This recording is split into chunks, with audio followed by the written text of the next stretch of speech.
Olá pessoal, aqui é a professora Simone Santos. Estamos juntos mais uma vez em nosso módulo sobre design e elaboração de material didático. E nesta videoaula da unidade nós vamos tratar da temática do design educacional a serviço dos sujeitos e do contexto pedagógico. Vamos lá? Então,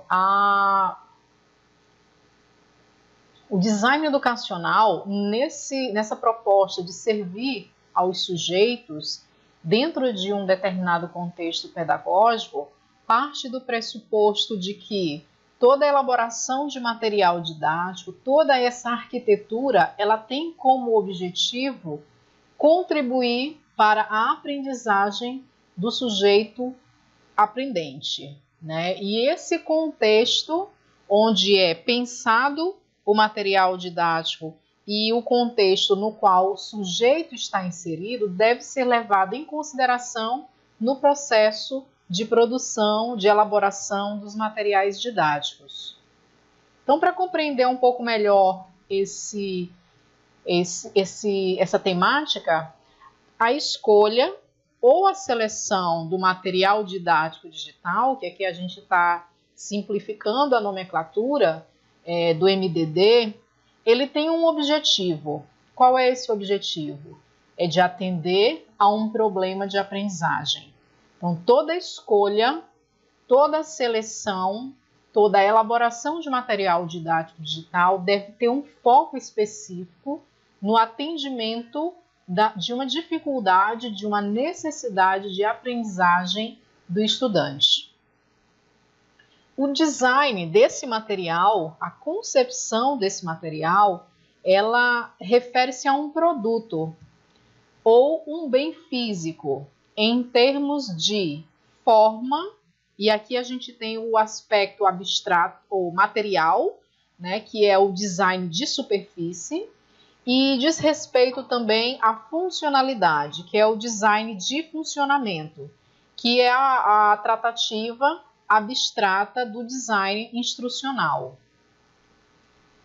Para compreendermos melhor essa abordagem, a pesquisadora estudiosa Paula Ramos, em sua obra de 2010, vocês vão encontrar aqui na referência dessa videoaula, ela acrescenta que contexto e design se tornam indissociáveis na medida em que não é possível compreender apenas o design pedagógico, desconsiderando o contexto em que esse se insere.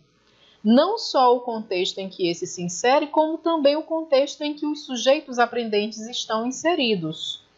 Tá? Então, a gente buscou uma outra referência que está na base bibliográfica de Figueiredo e Afonso, apesar de ser uma obra aí de 2016, ela é uma obra bastante abrangente sobre a temática, e os autores nos dizem o seguinte, que a relação entre o indivíduo que aprende e o conteúdo se refere a que a informação estruturada e codificada como texto, palavra falada do professor ou os recursos digitais, que são os materiais didáticos digitais, ou qualquer outro meio. O contexto seria o conjunto de circunstâncias relevantes para um aprendiz construir o seu conhecimento. Então, aqui a gente tem um diagrama que sistematiza tudo isso que nós falamos. O aprendiz ele está no centro do processo como o sujeito que tem necessidades específicas, que tem interesses específicos e que é o foco de toda a concepção do design educacional, do design instrucional. Então, o conteúdo, que é aí a segunda área de abrangência do diagrama, ele deve envolver esse aprendiz em todas as suas especificidades, sejam internas, sejam relativas ao meio em que ele está inserido. E o contexto é o que abrange toda a especificidade do aprendiz e da elaboração dos conteúdos. Então, a gente tem aqui, sistematicamente, o aprendiz como centro do processo, o conteúdo que deve ser elaborado em virtude desse aprendiz e todos esses elementos estão dentro de um contexto maior. Apesar da natureza ambígua da palavra e diversidade das teorias do design, é possível constatar que o design opera em dois níveis, como nós já falamos anteriormente.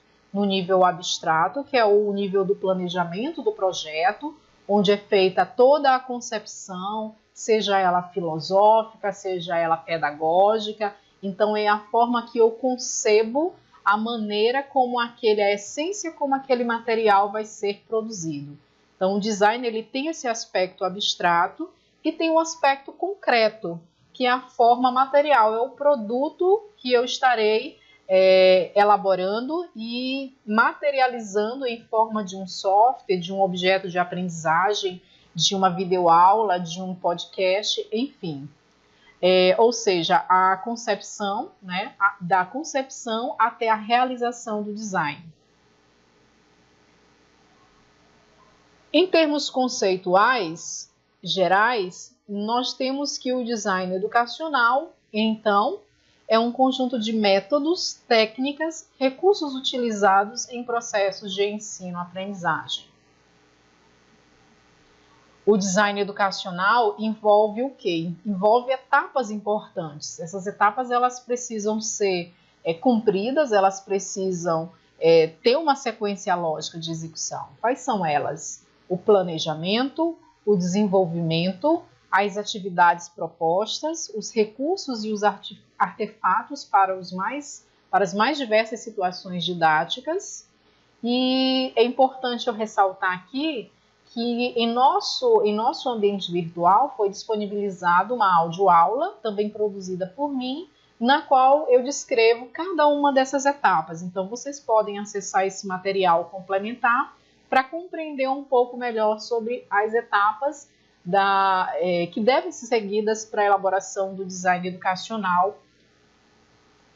Bom, então a proposta do design educacional busca incentivar e envolver o estudante, de modo a potencializar a construção do conhecimento. Esse é o grande objetivo de uma proposta estabelecida do design educacional. E quem é o profissional que atua no design educacional, no design instrucional? É o designer instrucional ou designer educacional. E quem é esse profissional? Ele, segundo a classificação brasileira de ocupações, que é a CBO, uma classificação estabelecida pelo Ministério do Trabalho e Emprego, o profissional designer instrucional é sinônimo também, né, de designer educacional.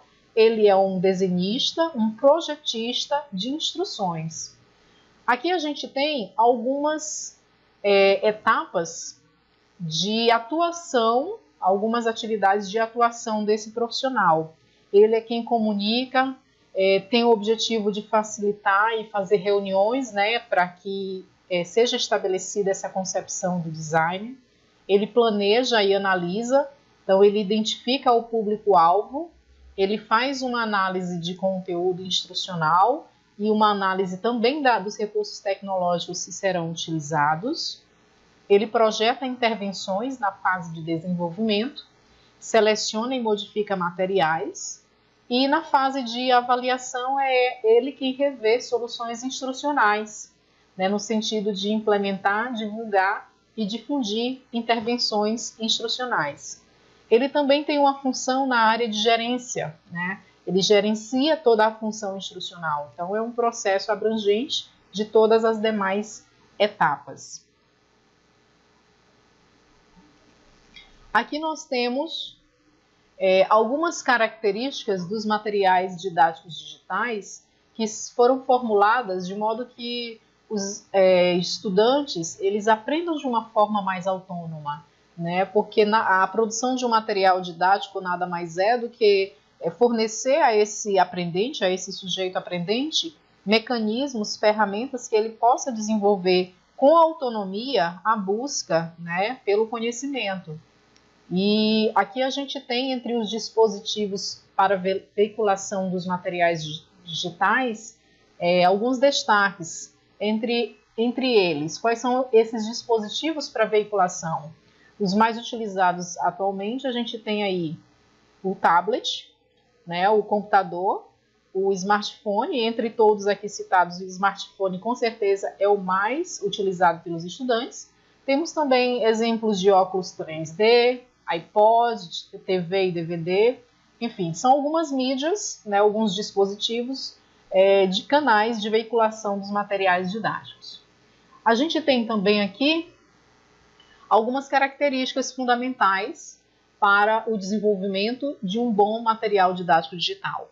Entre eles, a multimedialidade, ou seja, o material ele precisa ser pensado de uma forma multimediática para atingir necessidades de aprendizagem específicas. Então, quanto mais eu diversificar os materiais didáticos, as mídias, maior uma possibilidade de eu ter um alcance de público com diferentes necessidades de aprendizagem. Eu tenho o aspecto da interatividade, ou seja, esse material ele tem que promover o aspecto dialógico de promover essa interatividade com o sujeito aprendente.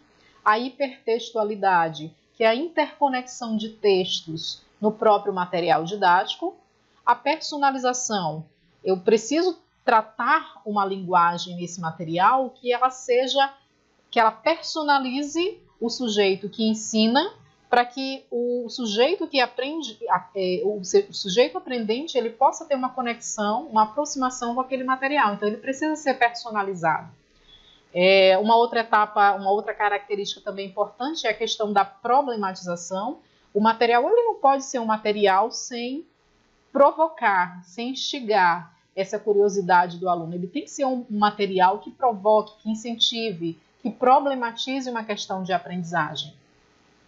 Uma outra característica é a atualização contínua, né? Então, eu não posso trabalhar um material que eu não seja construído numa perspectiva de estar sempre atualizado, né? Frente à mudança de mídia, frente à mudança de conteúdos, frente a toda essa dinâmica do processo educativo como um todo.